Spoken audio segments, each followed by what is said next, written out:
Everyone, the Book of Boba Fett, Chapter 2, The Tribes of Tatooine is out. Was it good? Was it bad? Did it meet your expectations? Did it fail to meet your expectations? Where did it really move the story along? Was it too slow? Was it longer in the first one in a way that you liked it more? Did it feel like it was just dragging, literally? We're going to break all that down today, so spoilers ahead if you haven't seen it. With that said, let's get this started.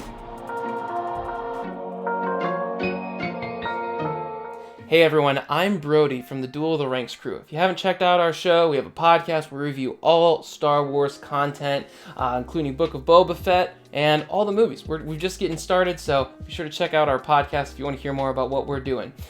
Going into the Book of Boba Fett, Chapter 2, we loved this story. It was so much better than what we thought we had with the first one. That said, there were still some issues we had with it. I mean, again, it wasn't a perfect story by any means, but it was a lot deeper than anything we've had, really, as far as just spiritual experiences go in the Star Wars universe. When you think about it, there was a really big change with Boba Fett, and they needed an episode to explain what spurned that change. In this episode, we see that it was a really deep spiritual experience that Boba Fett had, not only with learning more about the Tusken Raiders, but learning more about himself. You know, I think back to that scene where you have the two trees, and that symbolism was really amazing, where you see the larger tree and the smaller tree. That larger tree representing his father. He sees the mask, and within it, he sees himself, seeing, if I continue down this road, this is what will come to me, this end. And you see the fruits of that tree being the eyes of the Jawas, being those that are ready to pick off your corpse, those that are ready to feed off of whatever your remains are. So, and then within that tree, he gets engulfed and almost swallowed. And they show that same symbolism with the Sarlacc pit. So it was really interesting there, and it helps him realize, okay, this isn't exactly what I want for my life. So if I want something different, I have to go out, break myself out of this. That said, we really feel like we've already seen this story before. You have it with The Last Samurai. You have him who he goes into this new place, this warrior. He has this deep personal change, and he goes out and he helps them fight against the technology of people that are more, that live in more civilized areas, so to speak. And so it was something we've already seen. It wasn't something very new. There's been a lot of callbacks to people that saw parallels between this and Dune, people that saw parallels between this and Dances with Wolves. So there were a lot of story elements that we thought, okay, we see what you're doing. We see you're also borrowing from stuff that's already been done. So overall, we gave the story a 15.10 out of 20. Now, if you're not familiar with how our ranking system works, we grade 5 areas. We have the story, the characters, the technical aspects, the music, and finally, the immersive universe. Each of those categories get 20 total points, meaning you can have a percentage of being like from 0 to 100% or 0 to 100 points for each Star Wars story we go through. So for this story, it got a 15.10 out of 20. So moving into the characters, we thought it was really interesting to see how it provided, again, more depth for Boba Fett. It also really humanized the Tusken Raiders in a way we hadn't even seen before. Last episode showed a few things saying, okay, they're more than just these wild creatures that live out in the dunes of Tatooine. They're actually people. They have a culture. They're trying to survive. And you see that more here, where Boba Fett learns their customs more, starts to understand them, and sees, okay, like, how can we help bridge the gap between these people and the people that live within the cities, or in this case, the Pikes that are coming through their land, saying, okay, like, it's impossible to gate each other out of each other's lives, but how do we build some sort of bridge between the two societies that makes it beneficial for both. So that was really interesting. It was cool to see that. Again, going back into the characters. Would have loved to see more of Fennec Shand in this episode. Would have loved to see more of him on Tatooine as the new crime lord. It was really interesting to actually finally see the Chrysanthemum on the big screen. So it was cool to see. If you don't know anything about him, check out the Darth Vader comics. They're absolutely fantastic. And you see, okay, this is someone who, if you know anything about those, he had a relationship with Boba Fett before this series started. He'd worked with him before. These two are very familiar with each other. They're probably going to go toe-to-toe at some point. So it was cool to see him on screen. It was cool to see the Hutts in this as well.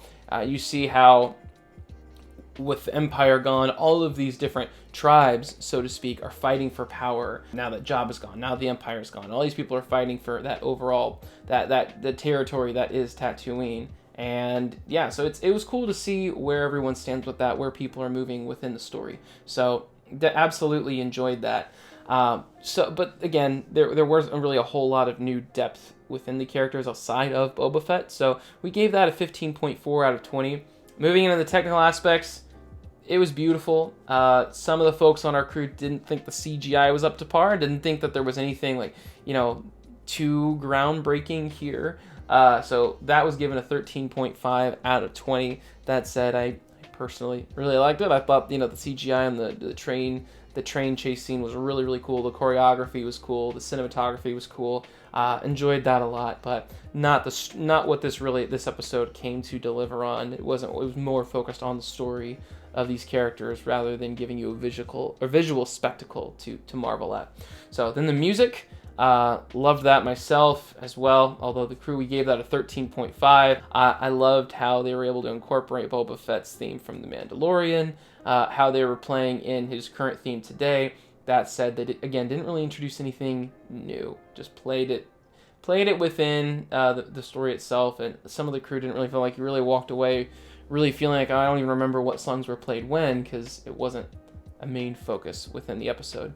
And then lastly, the Immersive Universe, that got a 15.7 out of 20 from us. Loved what they're doing. I loved seeing how they brought the Pikes in.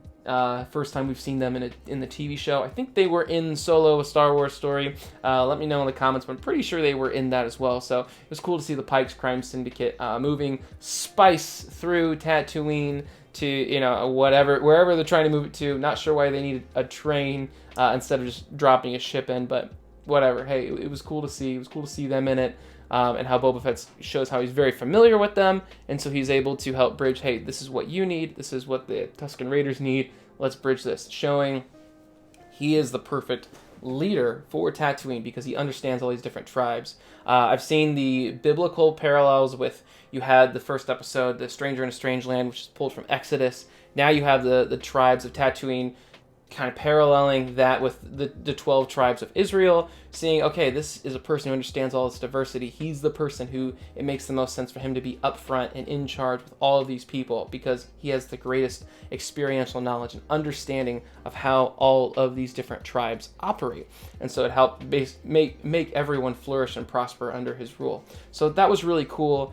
It was cool to see, like I said, the Black Chrysanthemum in there. I loved going back and seeing the flashbacks, callbacks to his father, Jango Fett, honoring him and his legacy while also showing there's something new.